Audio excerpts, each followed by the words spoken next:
kita tetap harus memperjuangkan skincare yang tidak baik itu harus diproses. Itu pertama. Yang kedua, bagaimana kasus Nikita Mirzani ini yang menjadi sorotan sekarang ini adalah kasus yang sangat-sangat tidak layak untuk dipersidangkan. Yang ketiga, bahwasanya apapun yang terjadi terkait dengan kasus Nikita Mirzani ternyata ada dalang yang sakit hati. Siapa sih, Mak? Yang aku terima kemarin. Mak, siapa itu?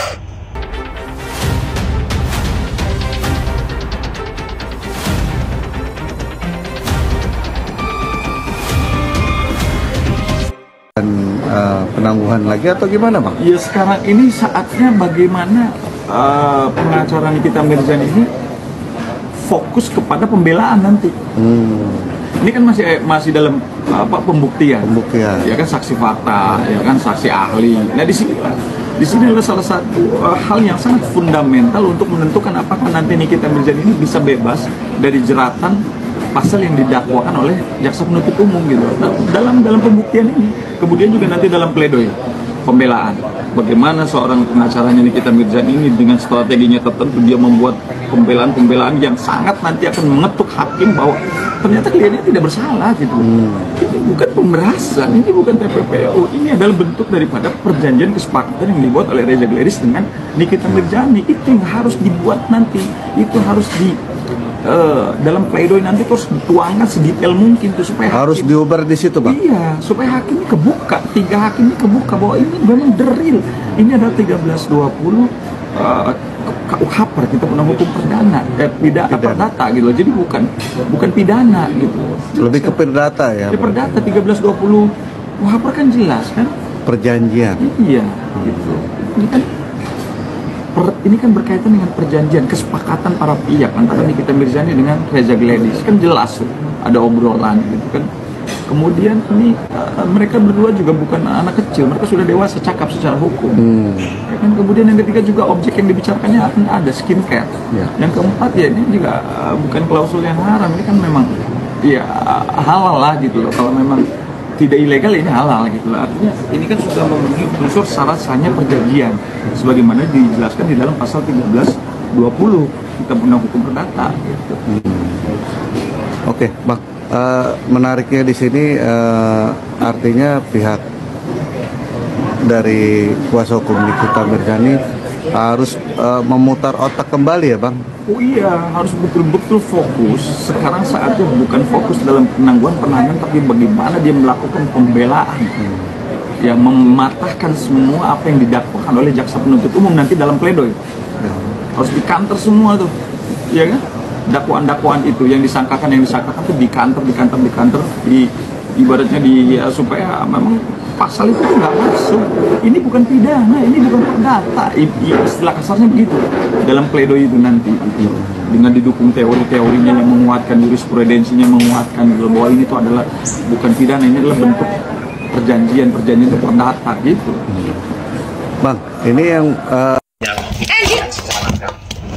apa yang terjadi pada saat ini ya mudah-mudahan Miss Gosong itu sudah melakukan klarifikasi permohonan maaf, tapi saya sampaikan Duta Intel, APT Ros ataupun Miss Gosong, kalian cuma menyampaikan kata maaf, permintaan maaf, dan ini mohon maaf saya belum bisa 100% percaya apa yang kalian lakukan. Tetapi ketika kalian bisa membuktikan bahwasannya itu merupakan suatu yang harus kami dengarkan, menjadi effort baru buat kami dari informasi dari kalian yang bisa menguatkan bahwasannya apa yang terjadi ini adalah akibat sesuatu yang kalian ketahui, mungkin itu bisa akan berubah image orang. Nah, yang aku harapkan di sini kita tetap harus memperjuangkan skincare yang tidak baik itu harus diproses. Itu pertama.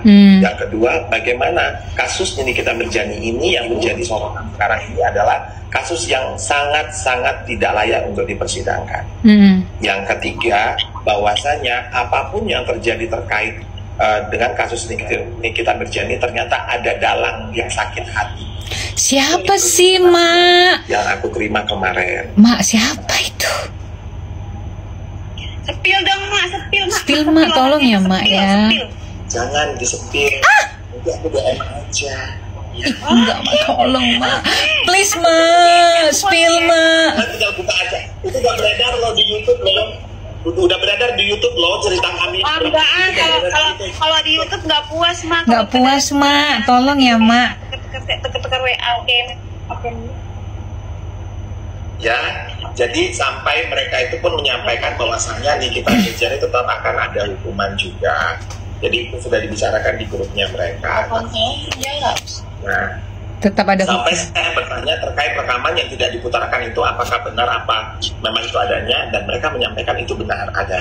Hah? Nah, itu dia. Jadi kebenaran itu akan mencari jalannya sendiri. Ini sudah mulai terbukti, ya kan? Dan secara gamblang juga menyatakan bahwasannya Miss Gosong ini sudah habis hampir 8 juta untuk membiayai dia dengan anaknya, tanpa ada supporting dari siapapun. Nah, betapa aku bilang, yaitu kamu berani melakukan sesuatu dengan risk yang begini, kamu sudah siap dong dengan risiko itu, gitu kan? Nah, jadi ya inilah yang kau terima sekarang, dan dia meminta maaf kepada keluarganya, tetapi proses hukum tetap berjalan. Oh. Tapi ada masukan dari Mambel kemarin bahwasanya dia bisa menjadi justice kolaborasi dalam kasusnya dia sendiri, di mana dia bisa mengungkapkan yang sebenarnya terkait pencemaran nama baik itu asal muasalnya dari siapa dia dapatkan informasi, dan apa tujuan dia menyampaikan itu bisa disampaikan nanti di Polsek Jakarta Selatan. Sarannya. Serius? Nah, dan juga supaya dia menggunakan itu. Ya, nah itu kemarin saran kita kepada APT Rose yang bisa yang sedang menjalin komunikasi dengan Miss Gosong. Jadi harapan itu dengan adanya itu nanti akan terkuak lah sebenarnya. Bagaimana ini prosesnya sampai dia bisa menghina ibunda Nikita Mirzani. Dari situ nanti akan bisa sedikit membantu bahwasanya proses hukum ini ada kejanggalannya. Nah, itu dia. Jadi mudah-mudahan itu dijalankan karena apa? Untuk meringankan Miss Gosip juga terkait hukuman pencemaran nama baik ibundanya Nikita Mirzani. Bisa jadi dengan adanya seperti itu, case ini akan menjadi suatu pembelajaran besar buat kalian bahwasanya di dalam membuat sesuatu. Itu dia. Karena apa? Ketika menyakitin orang, memaafkan sudah pasti, tapi proses hukum pasti akan jalan. Itu dia. Jadi saran Mambel kemarin. Siapa aja yang nonton live-nya Mambel, Duta Intel, APT Rose, sama Ratu Boti semalam. Gue yang tadi mau posting Viti sampai kelupaan, tau gak sih? Saking serunya itu ya. Tapi banyak yang lucu gitu di situ ya, banyak yang lucu. Ada istilah baru kayak nenek gitu kan, pendongeng ya. Terus yang gongnya lagi itu adalah benar itu Miss Gosong itu masih ada di Jakarta. Iya, masa iya sih nggak bisa pulang karena nggak dikasih dutrek, nggak dikasih ke dutrek atau nggak diganti dutreknya atau gimana sih sebenarnya konsepnya? Tapi kalau dilihat-lihat emang dia itu kan backgroundnya sekarang ini berbeda gitu ya. Chatnya itu sama kayak chat aku loh ini yang di belakang. Apa dia di rumah aku jangan-jangan? Ya nggak sih? Kamu di mana Miss Gosong? Handphoneku memorinya sampai full gara-gara aku screen record ya, nanti aku posting ya di akun aku yang satunya lagi. Tapi aku potong-potong lah ya bagian-bagian yang ngok gitu. Tapi yang lucu itu si Mambel itu loh, pas dia dengar masalah duit dia langsung gitu ke kursi gitu. Lihat ya kalian, kayak gini nih. Jadi nih pun semuanya melompat karena duit. Nggak tahu ya kalau itu ya. Gongsi nih, dia di mana Lambe? Masih di Jakarta. Jadi ini semuanya karena duit, Besti. Duit. Aduh, kumaha eta kumaha.